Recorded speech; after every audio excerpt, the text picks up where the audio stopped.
हाँ जी दोस्तों, कैसे हैं आप सब। दोस्तों कुछ दिनों पहले मैंने एक FZX के ऊपर वीडियो बनाई थी, जो यामा की नई बाइक है FZX। और कुछ मुझे काफ़ी ज़्यादा आदर्शवादी कमेंट आए और मतलब ज़्यादातर लोगों को ये बाइक ज़्यादा पसंद नहीं आई और कुछ लोगों को ये ठीक ठीक लगी। मतलब अच्छी तो कमेंट सेक्शन देख के तो ऐसा लग रहा है कि अच्छी किसी को भी नहीं लगी, हाँ, लेकिन कह सकते हैं कि कुछ लोगों को ये बाइक ठीक ठीक लगी। तो देखिए, अब जो बाइक हमारे को मिली है यानी FZX, और जो बाइक लोगों को उम्मीद कर रहे थे यानी XSR, दोनों बाइकों का हम आपस में कंपैरिजन करते हैं, देखते हैं कि भाई इन दोनों बाइकों में क्या क्या फ़र्क है, और अगर हमें FZX मिली है तो क्या मिला है, और अगर हमें XSR मिलती तो क्या क्या हमें मिलता। तो चलिए दोस्तों, वीडियो शुरू करते हैं। हेलो नमस्कार दोस्तों, मेरा नाम है हेमंत भट्ट और आप देख रहे हैं मोटो दोस्त।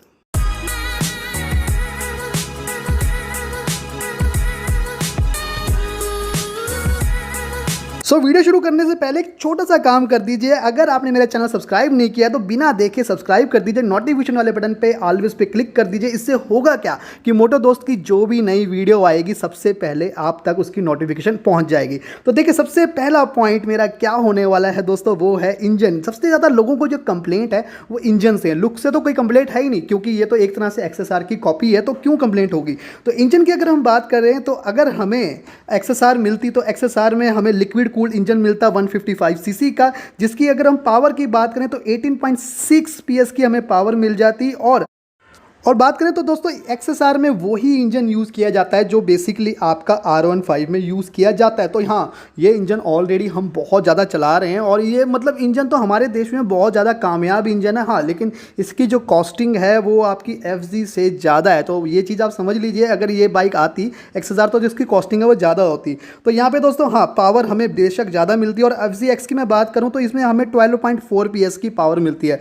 तो अगर मैं बात करूँ पावर में कितना डिफरेंस है तो 6.2 PS का फ़र्क है दोस्तों, बहुत ही ज़्यादा मेजर फ़र्क है।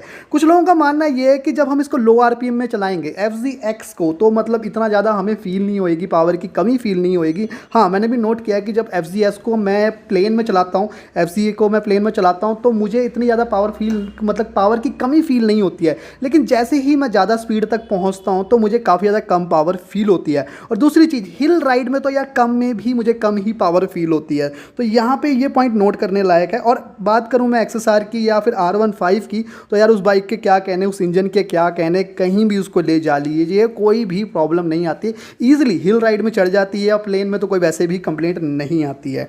इसके अलावा दोस्तों बात करें सेकंड चीज़ की, सेकंड पॉइंट की, तो वो दोस्तों है गियर बॉक्स। हाँ जी दोस्तों, XSR में हमें 6 स्पीड गियर बॉक्स मिलता और FZX में हमें 5 स्पीड गियर बॉक्स मिला है यार। तो बात करें यार गियर से क्या फ़र्क पड़ता है। हाँ जी दोस्तों, गियर से फ़र्क पड़ता है। एक एक्स्ट्रा गियर आपको ज़्यादा पावर, ज़्यादा स्पीड, मतलब जैसे कह सकते हैं कि आप ज़्यादा टॉप स्पीड तक अचीव कर सकते हैं उस बाइक से। तो हाँ, कहीं ना कहीं जो एक एक्स्ट्रा गियर होता है वो आपको इस चीज़ में हेल्प करता है। ओवरऑल लोगों को इससे ज़्यादा फ़र्क नहीं पड़ता है, लेकिन काफ़ी लोग ऐसे हैं जो रेसिंग वगैरह पसंद करते हैं, तो उनके लिए तो मतलब एक्स्ट्रा गियर का मतलब बहुत ज़्यादा होता है। तीसरे पॉइंट की दोस्तों बात करें तो वो दोस्तों है माइलेज। हाँ जी दोस्तों, माइलेज की बात करना जरूरी है क्योंकि हम इंडियंस हैं। हाँ जी दोस्तों, इंडियंस के लिए ना माइलेज बहुत ज़्यादा मैटर करती है। मतलब कितने की है और कितना देती है, मतलब ये दोनों चीज़ें मैटर करती हैं। तो देखिए, XSR में हमें 40 के अराउंड माइलेज मिलती, मतलब कंपनी 45 क्लेम करती है, लेकिन मैं आपको कह सकता हूँ 35 to 40, क्योंकि ऑब्वियसली बात है आपके पास एक पावरफुल बाइक होती है तो आप तेज़ ही चलाते, धीरे तो नहीं चलाते। और वहीं FZX की बात करूँ तो वो आपको 50 to 55, मतलब 45 पकड़ लीजिए। मतलब किसी भी कंडीशन में 10 की माइलेज का फ़र्क तो दोनों बाइकों में रहने ही वाला है। तो यहाँ पे आपको FZX से ज़्यादा माइलेज मिलती है। अगर आप कम पावर पसंद करते हैं और कहीं ना कहीं कॉम्प्रोमाइज़ कर सकते हैं तो FZX आपके लिए बहुत ही ज़्यादा अच्छी बाइक है। लेकिन जहाँ आप ज़्यादा पावर पसंद करते हैं और आपने R15 जैसी बाइकें रखी हुई हैं तो फिर आपको ये बाइक ज़्यादा पसंद नहीं आने वाली है। इसके अलावा दोस्तों बात करें चौथे पॉइंट की, तो देखिए चौथा पॉइंट क्या हो सकता है, वो है दोस्तों हेडलाइट। हाँ जी दोस्तों, दोनों बाइक्स के मैं जान के हैरान हुआ कि दोनों बाइक्स की हेडलाइट अलग अलग है, मतलब मुझे सेम लग रही थी। तो यार XSR में रिफ्लेक्टर हेडलाइट है और जो आपकी FZXS में आपकी प्रोजेक्टर हेडलाइट यूज़ की गई है। साथ में आपको LED DRLs भी दिए गए हैं जो काफ़ी ज़्यादा शानदार लग रहे हैं। मतलब कहीं ना कहीं थोड़ा बहुत मेट्योर वाली मतलब कहीं ना कहीं मेट्योर वाली हेडलाइट जैसी लग रही है, लेकिन हाँ अलग है।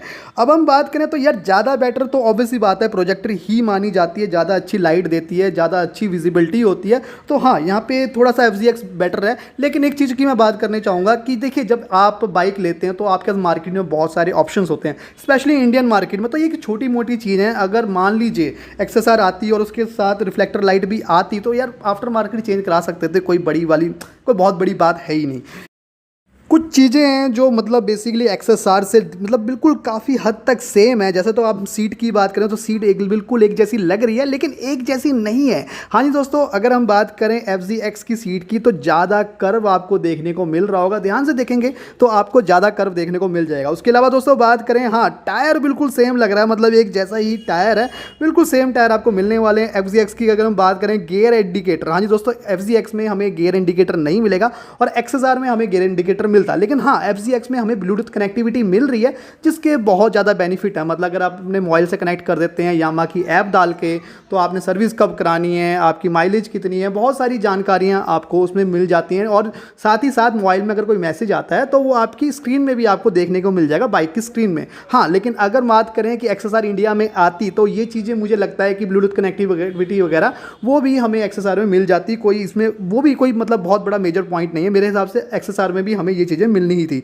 इसके अलावा दोस्तों बात करें तो यार XSR में जो आपकी चल रही है फॉरेन में, उसमें आपका ड्यूल चैनल ABS का ऑप्शन नहीं मिलता है। बेसिकली ABS ही नहीं मिलता है, डिस्क ऑप्शन मिलता है, क्योंकि वहाँ पे देखिए कंपलसरी नहीं है, अभी तक वहाँ की गवर्नमेंट ने कंपलसरी नहीं किया है। और अगर इंडिया में ये बाइक आती तो हमें ABS का ही ऑप्शन मिलता है, क्योंकि इंडिया में 125 सीसी से ऊपर की जितनी भी बाइक्स हैं उसमें आपका ABS अब गवर्नमेंट ने कंपलसरी कर दिया है।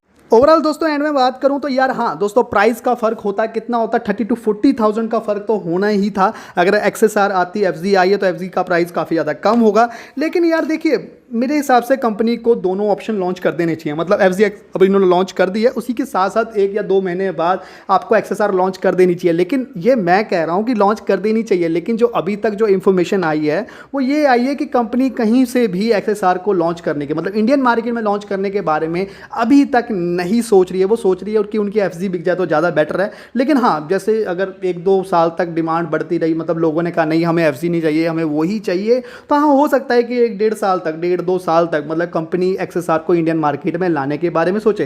लेकिन 1.5 साल से पहले तो मतलब सोचिए मत, मतलब कि इंडियन मार्केट में XSR आ सकती है। तो चलिए दोस्तों वीडियो को यहीं पे अंत करते हैं, समाप्त करते हैं। अगर आपको मेरी वीडियोस अच्छी लगती हैं तो आपको पता है आप चैनल सब्सक्राइब करना ही है, तो कर ही लिया होगा आपने। तो चलिए दोस्तों आज के लिए इतना, तब तक के लिए जय हिंद, वंदे मातरम।